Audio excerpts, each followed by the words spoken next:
Welcome to Profi Plays. I'm Profi, and we are coming from my garage.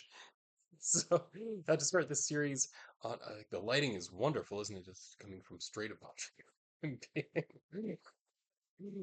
Like I'm like being interrogated or something like that. Well, in any case, lighting aside, um, and things being imperfect, that's what this channel is largely about. I'm rather good at that. So, what I want to do here today, we're going to start a new series. We're going to combine a couple things, right? So one being a monster of the week, right? So this book, um, just to talk a little bit about it before we get too far. So monster of the week, it's a powered by the apocalypse game. For those that don't know what that means, you'll find out as we play. But in any case, you- probably not very much with it, honestly. But I'm imagining this series is like 3 episodes or something like that, but whatever.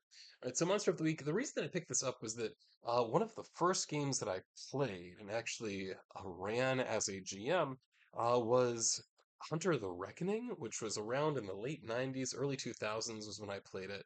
I played it in college with my friends, right, and it's a monster hunting game, right, is really what it is. That was taking place in the world of darkness, but it's definitely very dated. You go back and look at some of the materials for it. Time has gone on over the past 20 years, and like it was actually, I think it's dated enough that when they're going back and coming out with anniversary editions, that kind of thing, I don't think Hunter ever got one. Honestly, they just released a totally new version of Hunter with the Chronicles of Darkness, which is very different from the original. And I looked at that, didn't particularly love it. Honestly, I think I honestly sold the book to a used bookstore. I'm pretty sure. But Monster of the Week sounded kind of promising.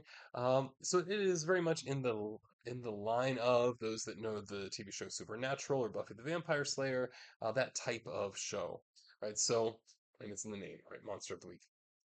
All right. So I'm using that as my RPG, and you'll see what that means in terms of systems. I'm also going to be using, I have another video about this, the Solitary GM, which I'm going to be using for player emulation. So a lot of the time when you do solo role playing, you're emulating what a GM would do, right? And you are taking the role of the player. This is exactly the opposite. I'll be taking the role of the GM and I'll be emulating players. So what I want to do in this video is to create the players and their characters. So I'm going to have a little break in the middle when I kind of move from one to the other. So the idea of the solitary GM is that as we make our players, they are going to be 6 different play styles that each of the players is going to be a combination of as their primary, secondary, and tertiary style, and they will kind of randomly decide. I will use dice to randomly decide what play style they are going to play according to. They have somewhat more likelihood that they're going to choose their primary style, a little bit less that it's going to be their secondary, a little bit less than it's going to be their tertiary, and then it's also possible they might just choose one of the other play styles. So the 6 play styles, just to lay them out.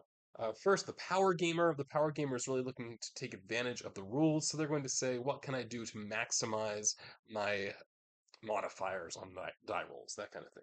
Then there's the butt kicker. The butt kicker is the one that basically always wants to attack somebody, so entering into combat as quickly as possible. The tactician really says, well, if this were real, or then what would be the most logical, sensible thing for us to do? Then there's the specialist ninja, which just approaches every situation as what would a ninja do in this situation. Method actor, who very much takes the idea of I'm playing a character, so what fits my character's personality? And then finally, the storyteller, who takes kind of the more overarching author based view of what's going to move the story forward and then wants their character to act that way. So these are all different play styles that, if you've done role playing games before, you've probably played with people that have these styles. Honestly, and you also know that you yourself, right, play a combination of them, and that is really what the solitary GM is all about: is recognizing this reality that these play styles are real, and then implementing that. Right. Okay. So we have players, and we have the characters that they're going to create. So first thing we need to do is create our players. I'm going to have 3 players. Um, in order to name them, because I'm just awful at coming up with names. I'm not at all creative on that front. I'm going to use my Game Master Apprentice cards, right? So I'm just going to choose three of these at random. One thing they have on them are names. So I'm going to choose a masculine name, a feminine name, and then kind of a neutral name for our three players. Let's go ahead and get rid of these. Right, so our three players will be. Oh, there's no way you can see that. It's the focus is not very good. It's a webcam that I have just pointing down, literally at my laptop keyboard. So I'll just read it off for you. So Leo is going to be the masculine name. Now note this is the name of the player, not the character. All right, so Leo is our first.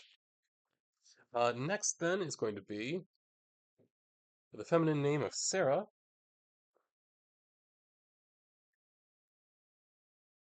Okay.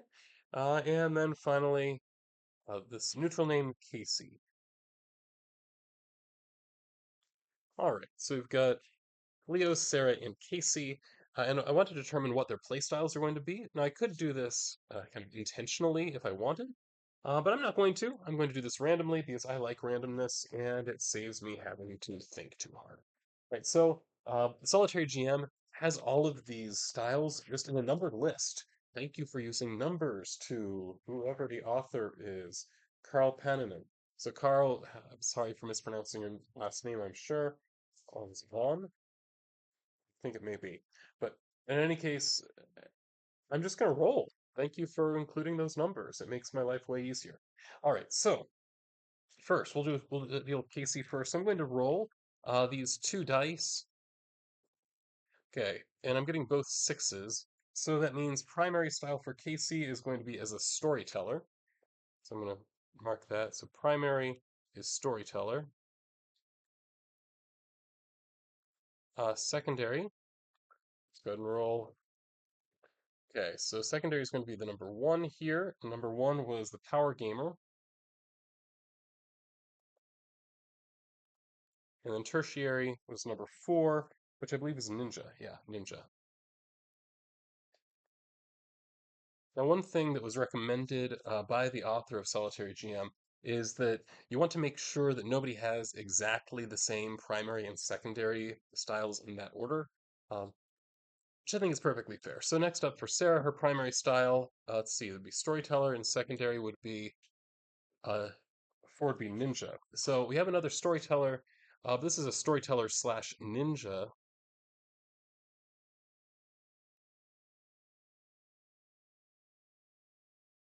And then third place style for the tertiary, it's 64. I'll just re-roll, and that one ended up on the floor. Five, method actor. Okay. So it sounds like Sarah's the kind of person who's really quite interested in the idea of this as a story, but sometimes just wants to be a ninja, and I get that. I will say, like, for my own like style, when I think about myself, um, I was definitely like I think when I was playing more socially, I was basically never a power gamer. I was like an anti-power gamer. I know that like one of my GMs in college said that like I would do things like I would give my characters restrictions that provided absolutely no benefit whatsoever. Like, and it wasn't even something like oh, I'm going to take on this flaw so then I get extra points I can spend on abilities. No, I wouldn't do that. Just give myself weird quirks that were not in any way beneficial and were probably detrimental a lot of the time. All right, Casey is oh 2 and 1. Oh, okay. So no, this is not Casey. This is Leo. Leo's primary is the butt kicker,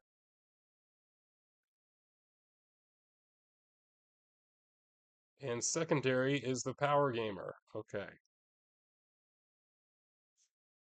and then tertiary something other than a one or two. Has to be something other than a one or a two. Six, and six was the storyteller again. So it looks like all three of my players here are interested in using uh, role playing as a storytelling device. Okay, that's good. That's good.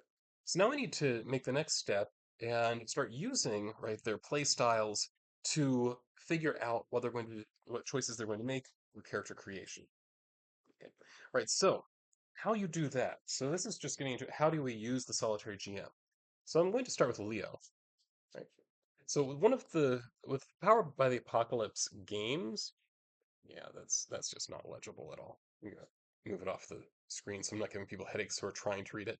Um, so one of the traits of Powered by the Apocalypse games, right, is that you have whatever your class is, right? You'd have a playbook, right, that then details what are the various things that you can do. What are your abilities? What are they use the term moves that you have, and also like what are your characteristic scores and these types of things. And you have various choices that you make along the way. Right. So one thing that I want to do first, in terms of what kinds of characters are they going to be playing, I'm going to have that choice be made by rolling a play style for them. So the way that this works, I will roll a d6. A d6, if it comes up 1, 2, or 3, then I will be rolling on their style table. If it's a 1, 2, or 3 in the second roll, that's the primary. 1, 2 would be the secondary, and sorry, 4, 5 would be the secondary, and 6 would be the tertiary. Right, so that's the way that would work. Now, on the other hand, if I roll a 4, 5, or 6 on that initial roll, then I'm just going to roll a random play style out of that list of 6. Right, so let's go ahead and roll. So we're going to start with Leo. So Leo's going to be making a decision based on a random play style. Now, this would possibly include his primary, secondary, and tertiary styles. Right, so we've got number 4 here. So apparently, when it comes to character creation and choosing which class, that is, which playbook he wants to play a ninja, is what he's thinking. So I'm going to look at the different types of characters there are and see which one is most ninja-like. Right, so we have things like there's the Chosen, so you are the Chosen One. This is kind of a more action story-oriented character. So I'm thinking Ninja. Ninja is more individualistic, so you don't care much about the team. Mystery, maybe something high in figuring out mysteries. What I'm looking at right now, here, I wonder if I can share this. I probably can, but messing with things here is tricky. I'll just talk. Okay. So there are a number of different playbooks available. I'm just using from the base Monster of the Week book, right? So that would include the Chosen. The Crooked is somebody that has some kind of occult criminal past, but now hunts monsters, right? The Divine, so this is somebody that is imbued with godly power, so it might be somebody who, perhaps you're an angel, even. The Expert, somebody who's studied monsters. I just keep thinking of various characters, say from Supernatural, right? So, like the Divine would clearly be Castiel, right? The Expert in this case, I think is Bobby. Uh, very much like that. The Flake, right? You believe and research the strangest side of the paranormal, right? Rely on intuition, right? Much more than facts. The initiate is somebody who's part of a secret society. Monstrous is themselves a monster or half monster. Right? The mundane is somebody who's just a normal person, right? So you don't have any powers or anything like that. A professional works for a monster hunting agency of some kind. Right? The Snoop is a journalist, right? So here I think of like the Scooby Doo characters tend to have that Snoop kind of character, even if they are not literally journalists. A spell slinger, so you can actually do magic. The Spooktacular is somebody who was part of a mystical carnival, somebody who's spooky, strange, dark, mystical powers that tempt you to do bad things, right? And then you're the wrong, so you lost somebody to monsters and you're trying to seek revenge. Those are the different playbooks that I'm going to be looking at. So, which one do I think is most ninja like that I'm then going to give Leo a claim to? Uh, I actually kind of like the idea of spooky, right? So I'm going to jot that down that spooky is going to be his playbook, and I don't want any repeats here between them, right? So Leo has claimed the spooky playbook. I'm going to take a pause here in a few minutes once I choose the playbooks for them all, and then I'll get them printed out, and then we will fill them out for each character. Then for Sarah, what is the style she's going to be going with? Right. So I rolled a 6 here. Um, right. So what does that tell us? Again, we're just going to roll a random one. Number two would be the butt kicker. So apparently, when she is creating her character or choosing her playbook, rather, she's thinking, "I want somebody that can really do the action stuff well," right? So this would be kind of the good people that are focused on action, be the chosen, the divine, the monstrous, right? The spell slinger, or the wrong. I'm just feeling wronged right here. Now, in terms of their characters, one thing that I was thinking about is having their characters be siblings. So I'm just going to blatantly rip that off from Supernatural. mostly because it provides an automatic connection between them, so we don't have to think too hard about that. Okay, then the last one, Casey. Let's see, what is Casey going to make their decision based on? Again, just choosing a random style. Six, number two, the butt kicker. So, two of them are just like, we just want to kill stuff. All right, so we already have a wronged, and we have a spooky, right? So then, who else is kind of action oriented? The divine, maybe, maybe expert, maybe. I kind of like the idea of a monstrous. I think that's kind of cool. Right, so well, I'm torn between monstrous and spellslinger for them. So I'm just gonna, I'm gonna roll again. So I'm gonna say Casey, as they're thinking about this, they say, I don't know. I'm thinking maybe I want to do monstrous or maybe a spellslinger. Not really sure which. So then they start incorporating perhaps another play style. Four. So again, from the random list, three. So they're starting to think about the tactician as well. So trying to take kind of this, if this were real, would make the most sensible and logical thing to do. Would make more sense, right, to do the monstrous, or to make more sense kind of within the world for there to be a spell slinger. Um, Knowing that the other person is a spooky and a wronged, I'm gonna say the monstrous, honestly. I think that makes the most sense. That rounds out the group. Because for me, the spooky and the spell slinger, there's a lot of overlap there. It's big differences in the source of your mystical powers. So this is going to be a monstrous. Because I think it makes sense that if you're trying to team up in some way. Oh wait, no, no, I'm changing that. I'm changing that spell slinger. From the tactician perspective, we have to reflect the fact that we are in fact siblings, right? So it makes sense then that we would have similar abilities, right? So our family knows magical power in various ways. So that's why we have a spooky and a spell slinger here. I'm guessing that Sarah's character, who is the wronged, right, doesn't have these mystical powers, which is an interesting thing. Right, so what I'm going to do now, I'm going to take a little break. So I'm going to pause my recording, print off these playbooks, and then we're going to make some choices as we fill out these character sheets. Right, so I'll return. No time passes for you. I'm not going to make you watch my garage. Right, so I'm going to pause. Just if there's some discontinuity in the video, don't be surprised. Okay, so maybe turn away for a few seconds or something like that if the discontinuity would bother you. No, I'm just going to, yes, that's going to have been, but here we are. All right, so I managed after some work. I had to negotiate with my printer a little bit. You know how that is. Um, so I managed to print off all of the playbooks. They look something like this, right? So it's each of them is two printed pages. So I imagine you could print this as kind of a front and back, and then do like a trifold Dall-E. If you wanted to, I didn't. Okay.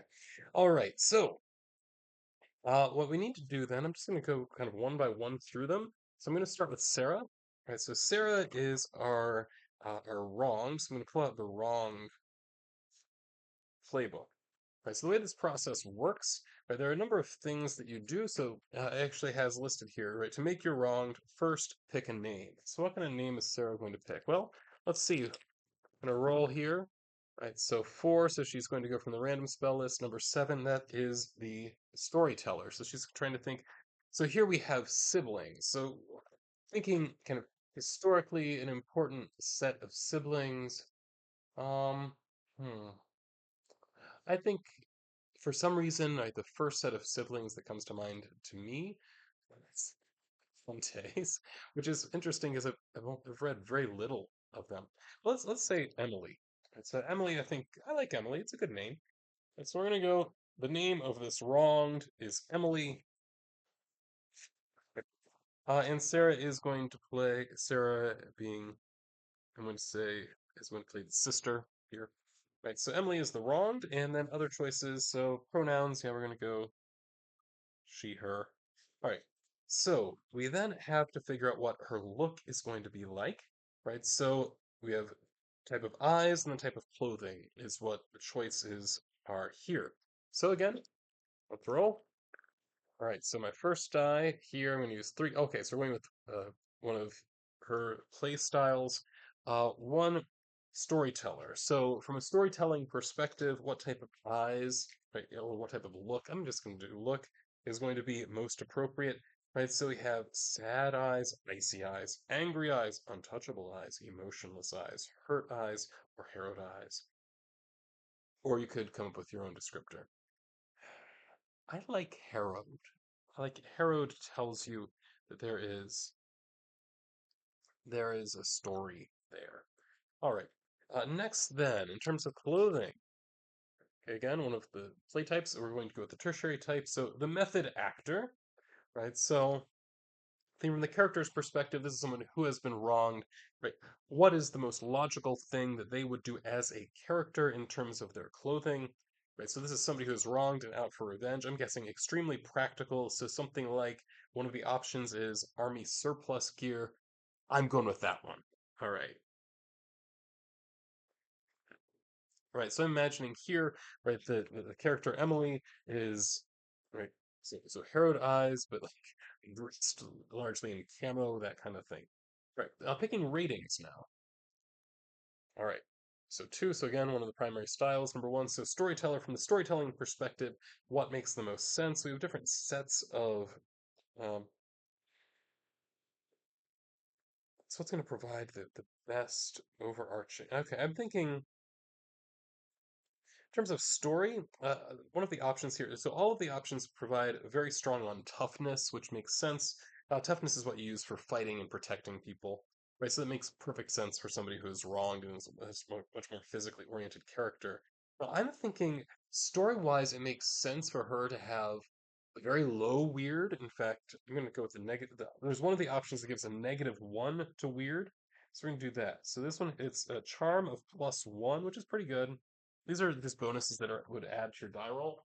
First, I drop my sheet. Okay, so charm is +1, cool is 0, sharp is +1, so she's fairly intelligent. Tough is +2, and then weird is -1. Weird is what you use for using magic. So Sarah is definitely the character that is not magical. In terms of who we lost, or who she lost, rather, 6-1. Right, so again, it's going to, oh, this is going to be the power gamer. Hmm. Thinking about character background from a power gamer perspective. So I guess that's going to be what is going to cause the least um, problem. Okay, so I think maybe best friend makes sense. We need a name for the best friend. Again, I am not feeling creative with names. So I think her best friend was pulling from my Game Master Apprentice, Phoebe.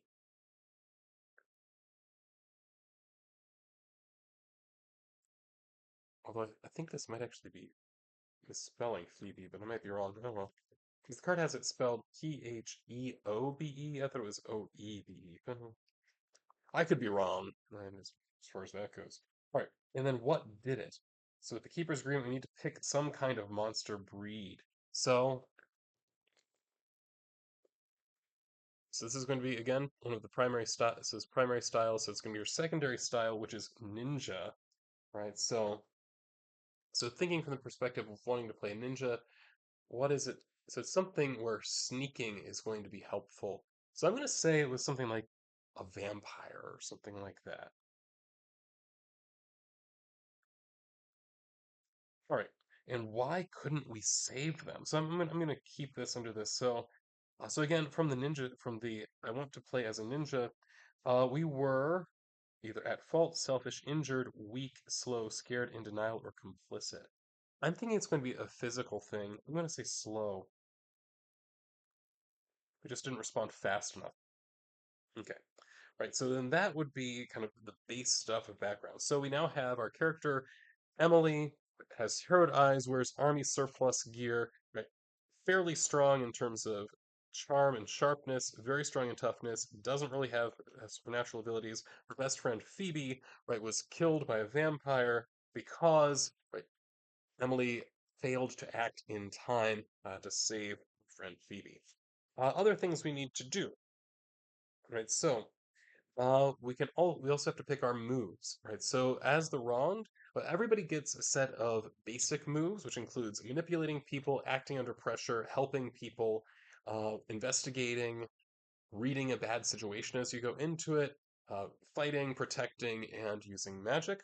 I am doing a little bit of editing if you know Monster of the Week because I don't like to swear. Anyway, so you get all the basic moves plus three wronged moves, so we all get you. I know my prey. That is, you get +1 ongoing when knowingly investigating, pursuing, or fighting the breed of the monster that caused your loss. Right. So if we're fighting a vampire, then and once Emily realizes that, right, then she gets this +1 bonus for everything. That's kind of awesome.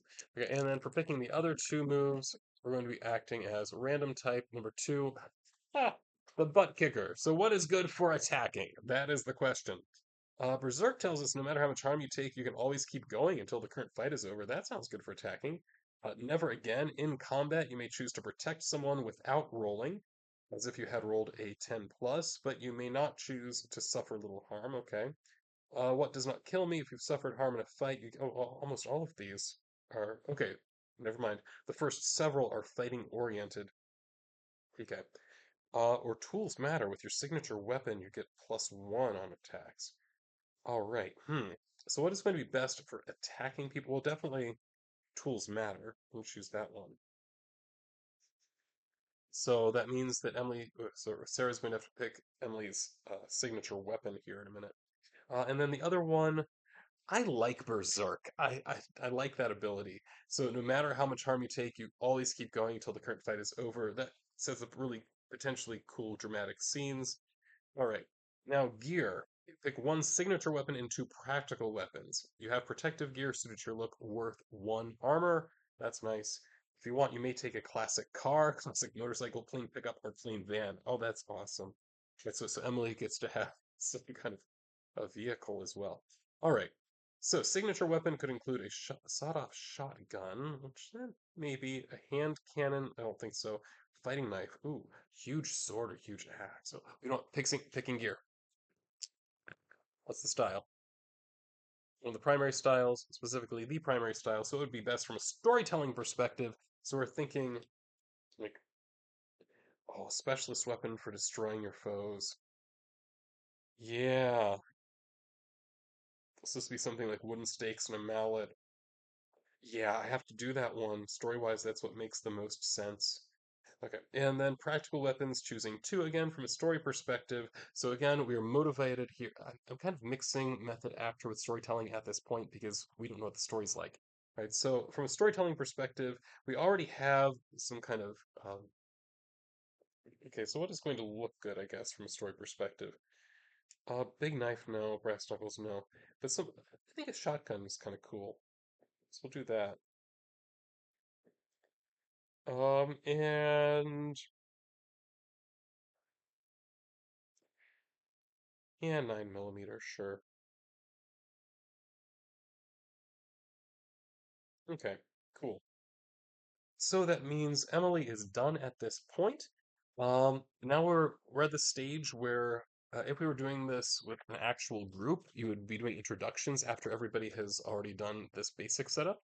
Right. So introductions, then what that will do, each of you introduces your character to the other players, and then you also answer a certain set of questions about each other. Right. So it's really just to help build up the backstory. So we're going to take Sarah and set her aside now. Right, so Sarah has Emily's character. I guess Sarah is the player playing Emily, the character. Next up, I guess I'm going to do Casey because I have Casey's note card here. Casey is playing our spell slinger. Again, not thinking creatively about names, so I'm just going to pull in these cards. Jesse, sure. And Jesse can be a they, them. It's a very neutral name as far as that goes. So this also matches Casey also being a not specifically gendered name one way or the other. All right. So again, all right. So 6. So that means we're going to be using just a random playstyle. Playstyle number 5. That is the method actor. I'm surprised how quickly I memorized that list. Although I don't know that 3 is the tactician. That's it. Okay. All right. So choosing the look. right, of our spell slinger, thinking of it from a method actor perspective. If I am, right, this sibling Jesse, right, sibling of someone who is spooky, has some kind of weird background in their magic, and somebody who has had their best friend killed by a vampire, right? Thinking about that character, how would I present myself as a spell slinger? I'm thinking I like the idea of old-fashioned clothes. That's one of the options. So I'm going to do that. Right. And then in terms of eyes, they can be shadowed, fierce, weary, or sparkling. I like sparkling. We already have a depressed character. Let's have somebody that isn't quite so much. So this is somebody who's kind of excited about the possibilities of magic. Now, choosing ratings. Our rating set should be based on, again, a random type, five. Five, again, right, the method actor. Right, so what makes sense, right? So naturally, weird is going to be +2. So I think having a greater level of intelligence makes sense. All right, so this means based on this set of talents, we're going to have charm at -1. Jesse is not a very good manipulator. Cool at 0. So cool is really about your ability to keep your cool, right? Keep your composure. Sharp is at a +2, so that's good for investigation and reading bad situations. Tough's at a -1. Jesse is not a fighter unless they are using magic,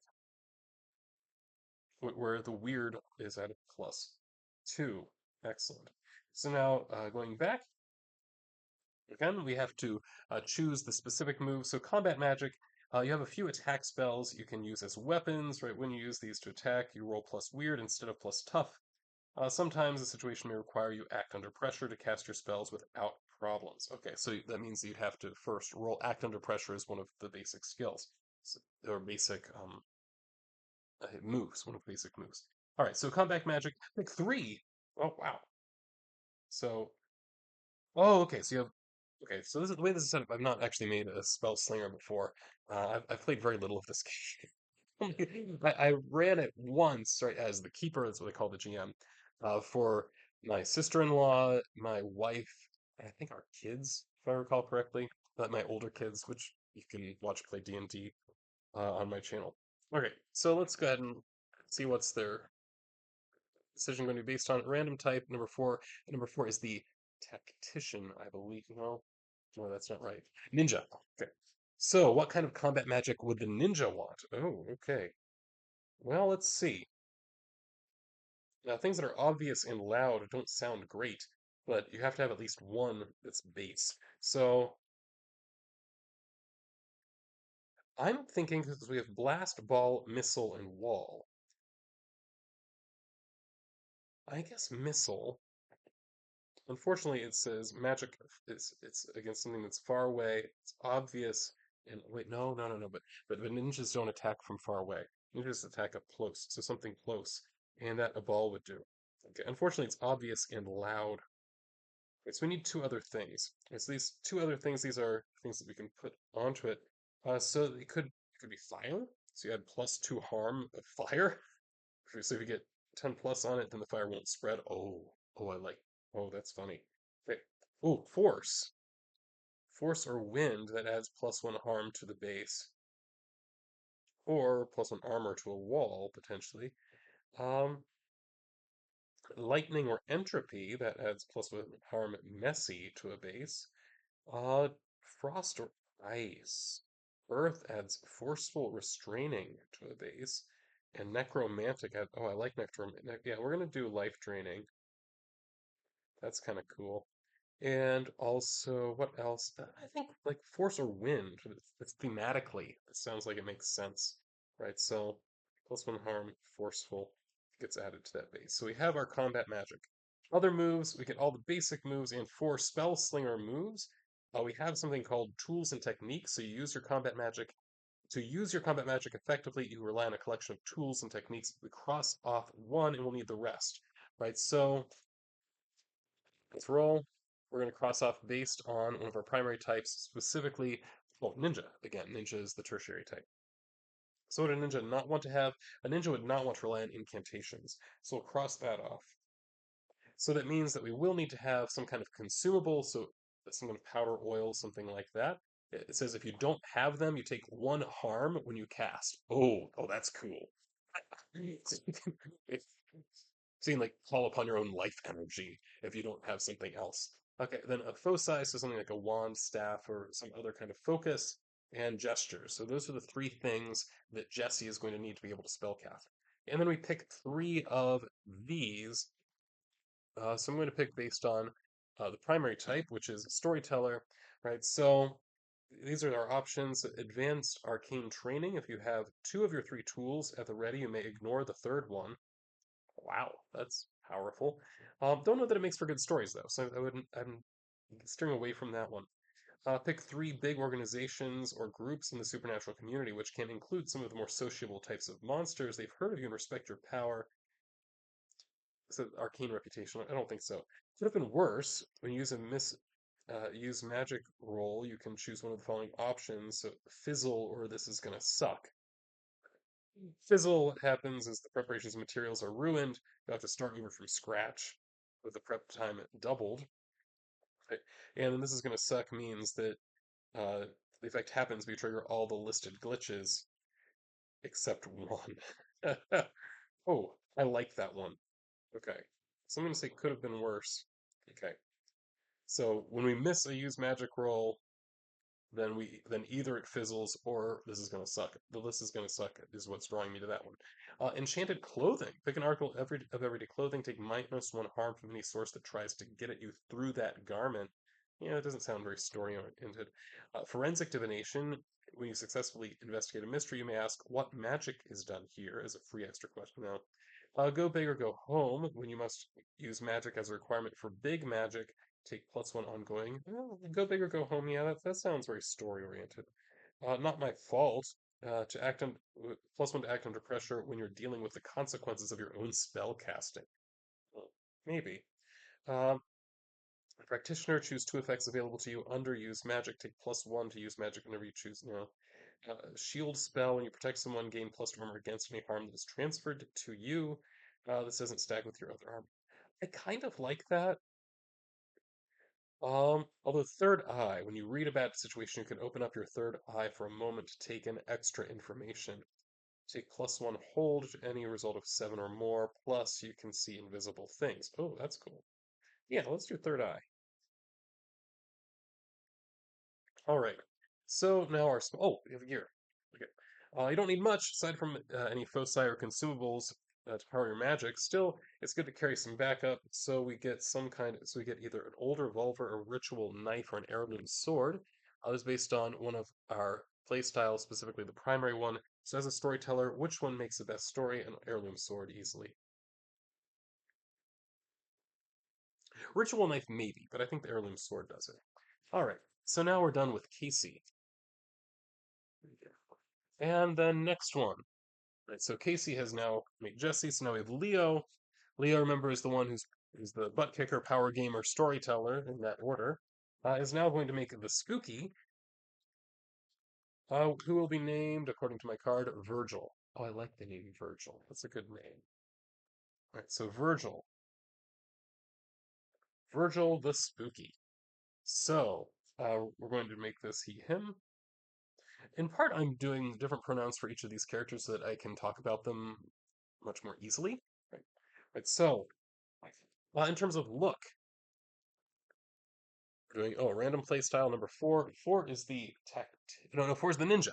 Okay, so as a ninja, would I rather be okay? This one, I have another option that is kid, teen, adult, or old. Oh, I love the idea of a kid ninja. I love that so much. So, what would a ninja would want to be a kid because they can really like blend in easily. All right. In terms of eyes, eyes are going to be, I think, unblinking. Yes, yes. Oh, I love this so much. Right. So Virgil is the little brother to Jesse and Emily. Noted. And then in terms of clothing, as a ninja,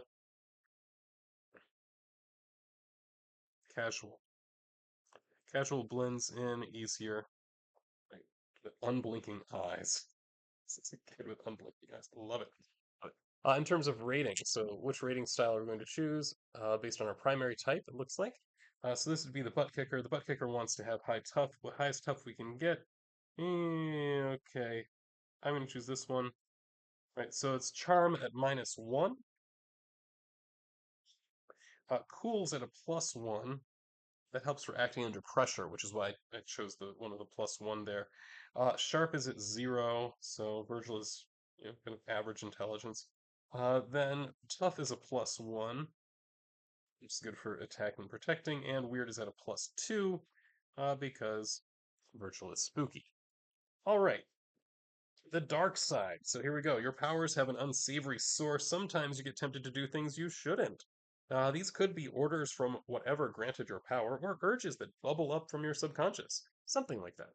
Whatever it is, it's unsettling. So we pick three tags for our dark side. What are they going to be inspired by? They're going to be inspired by one of our primary types, specifically the primary type. So the butt kicker. So what kinds of things would help us attack? Well, rage.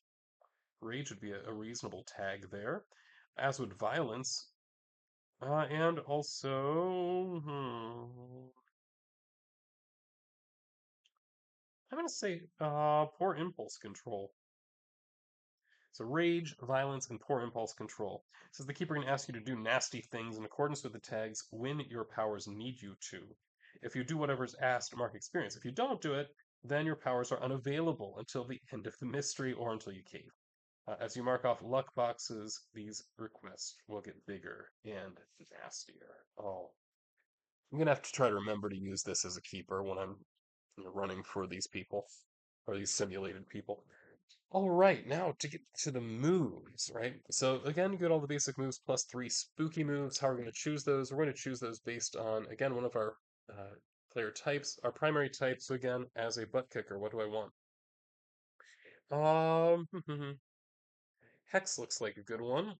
So it's when you cast a spell use magic, as well as the normal effects, you can pick something like immediately suffering harm. That's helpful. Um, the big whammy when you use your powers again for attacking, roll plus weird instead of plus tough. Oh, yeah, that makes perfect sense. And oh, jinx! You can encourage coincidences to occur the way you want. That's not necessarily good for attacking. As telepathy, no, telepathy isn't. Sight also is not good for attacking. Premonitions, not particularly good for attacking. Hunches, again, not either. So the best that I can do, uh, hmm, I'm thinking jinx.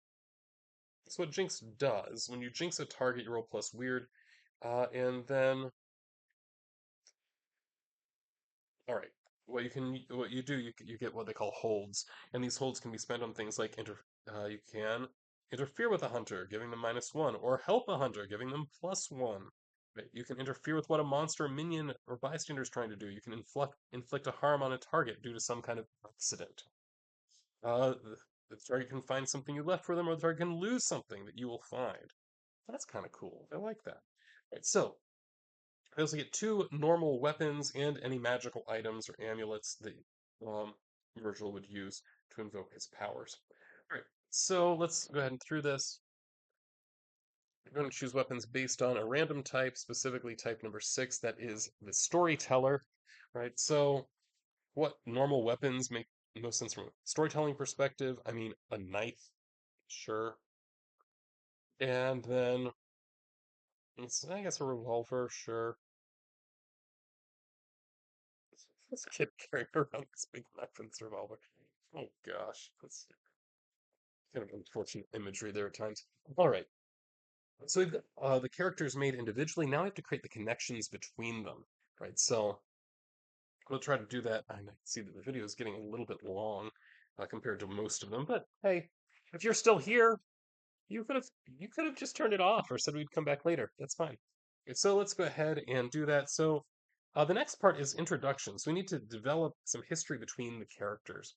So this says, okay, so in developing history, I'm first going to roll for Leo and how he's going to decide what the history looks like for Virgil, right? So again, based on one of the primary types, specifically the primary types of the butt kicker, is how they're going to be thinking about this, right? So um, So each of the other hunters, so that is Jesse and Emily, right, is going to fit into there's a list of options here. So who taught Leo to control his powers to the extent that he can control them? Oh, that makes perfect sense that that would be our spell slinger, Jesse. So I'm actually going to go ahead and assign that to Jesse immediately. Is that the most butt-kicking answer? Uh, the Bloodkin decide together exactly what. Well, I already know that's part of it. We're definitely not married or romantically involved. Old friends trust each other completely. Used your powers on them one time. Decide if that was for selfish reasons or not, and tell them if they found out about it. Oh, um, known each other some time, but since your powers manifested, you keep them at a distance emotionally. Also possible. You hope they can help you control your powers. That's possible. Oh wait, actually no. You're changing that. You hope they can help you control your powers. That one is Jesse. And it was, so saw you use your powers for selfish or vindictive reasons. Ask them who the victim was and tell them what you did. Oh, that's cool. And I think that one fits very well with Emily. All right. So from a story perspective, Emily was the one that saw Virgil do something vindictive.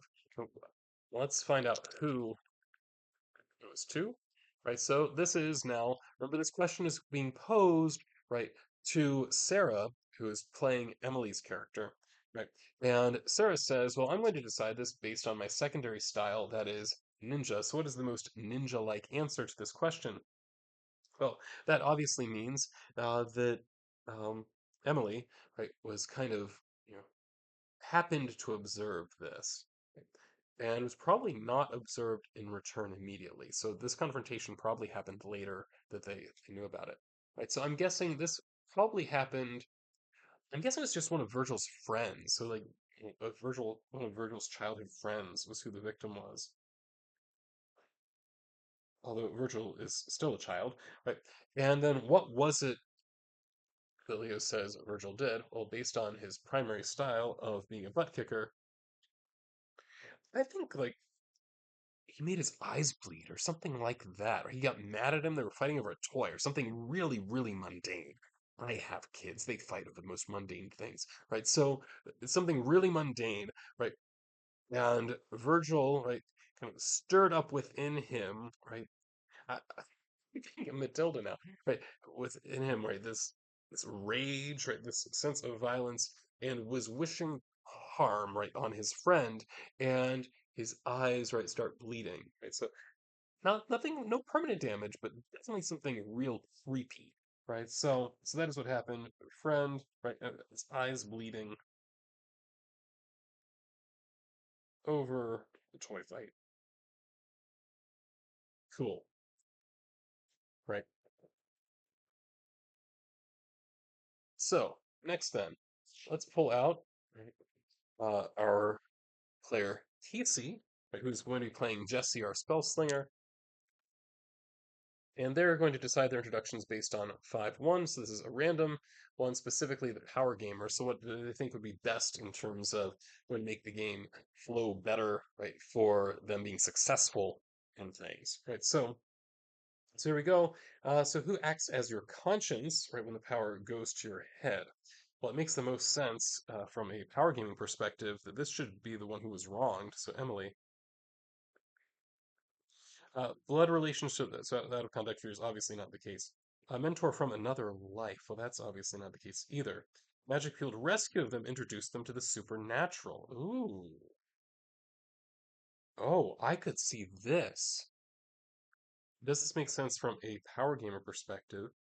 Maybe. Um, or comrade in arms, you face the biggest threats together. Yeah, I'm just gonna say that one. Well, this does raise the question, where are these people's parents if one of them is still a child? Hmm, that's an interesting question. All right. Will that come up in our coming um, mystery? Probably not, because I already have an idea and it doesn't involve missing parents. But, oh well. Well, maybe it could. I don't know. All right. Next up, then. So we've got So Casey then, the two connections that Jesse has, one is with Emily. Emily acts as Jesse's conscience, and Virgil is really who Jesse thinks of as their comrade. Okay. Now, next up, we have Sarah, who is playing Emily, the wronged, and let's see what type of connections Sarah is going to have with, not Sarah, connections Emily is going to have with Jesse and with, not Leo, Virgil. Virgil. I have to keep lots of names in my head for this, don't I? Yeah, that's a tricky thing. All right, so helped helped you at a critical point in your quest for revenge. Tell them what you needed help with. Stood between you and what you needed to find out. Also lost a friend or relative to these monsters. Ask them who it was. Relations close or distant. Yeah, tell them exactly. Okay, well, we're going to go ahead and do that. It's going to be for one of them. So let's just make this easy. Let's Virgil. So we're just trying to think about how Emily relates, right, to her sibling, Jesse. Right, so you saved their life back when they were a pathetic newbie hunter. Ask them what you saved them from. Well, that's possible.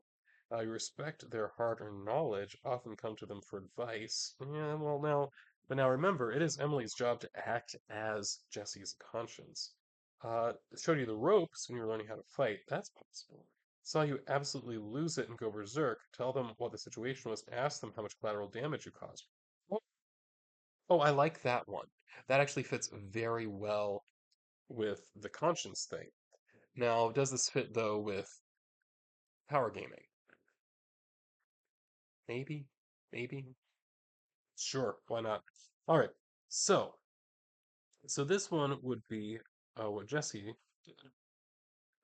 So here's the situation. So this was after Phoebe was killed by vampires, definitely. So I'm thinking what we're establishing here in terms of order of birth.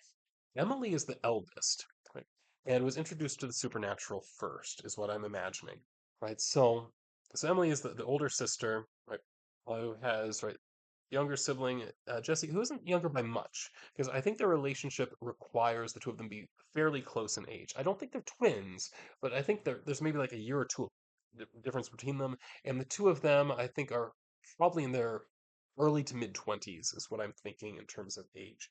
Right. So, all right. So Jesse then we know Jesse actually does have Berserk as one of her moves. Like, not Jesse, Emily has Berserk as one of her moves. So it makes sense, right? So Jesse observed this, and so what was the situation? What was the situation? Well, it probably involved a vampire. That makes the most sense, right? And or or the belief that somebody was a vampire.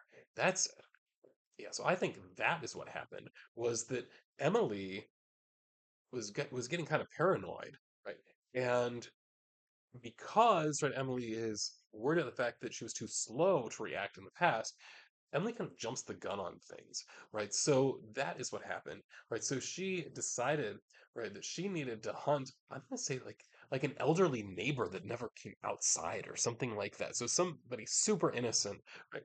And did she kill them? That's the question. From the argument perspective, that would actually make things a lot harder if she's on the run. So I don't think she did, right? Instead, she did manage, right, to say break into their house or something like that. Jesse figured out something was up, right, and stopped.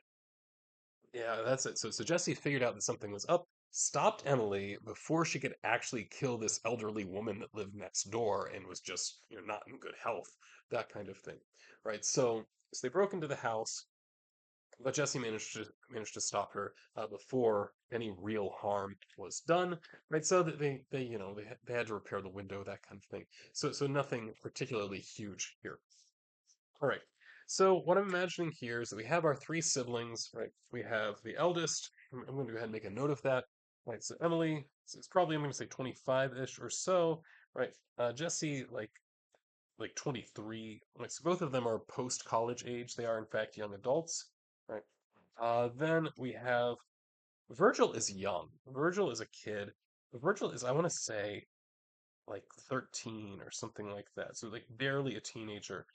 And even that might be too old because I have a 12-year-old and I'm imagining somebody that is probably younger than him, most likely. So 13 might even be on the high side. I might end up rounding that down. as we actually get to play. Okay, right. So we have the three of them, right, traveling in what is it? It's Emily. Emily's the wrong. So Emily's the one with the truck. Yeah, I like the idea that it's a truck and they're all kind of crammed together in this cab. Right, so they're crammed together in this cab with the stuff that Jesse needs to do their spell slinging, and also a strange number of weapons as well. I guess those you can throw in the back. That's fine. And so that is where they are. These are one thing that's also important is that Monster of the Week tends to pick up where you've already been hunting for a bit. So these aren't brand new hunters, any of them, right? So they've been hunting for a bit. They have some history um, with that. Okay. All right. So I think that that is going to be a good place to stop, and I'm not going to do like I often do and vamp for another 10 minutes before I actually stop. Right. So uh, next, so I'll just make the quick announcement as to what is the next logical step. The next step, I need to take on the role of the GM and design the mystery. So I want to make a video showing how to make a mystery, how I'm going to make a mystery, right, using the tools that are available from Monster of the Week. So that is my plan for the next session. We're going to get that mystery hammered out. And then after that, the third session is going to be where our emulated players are going to face that mystery together, and we'll see what happens. So that's Prof E signing off.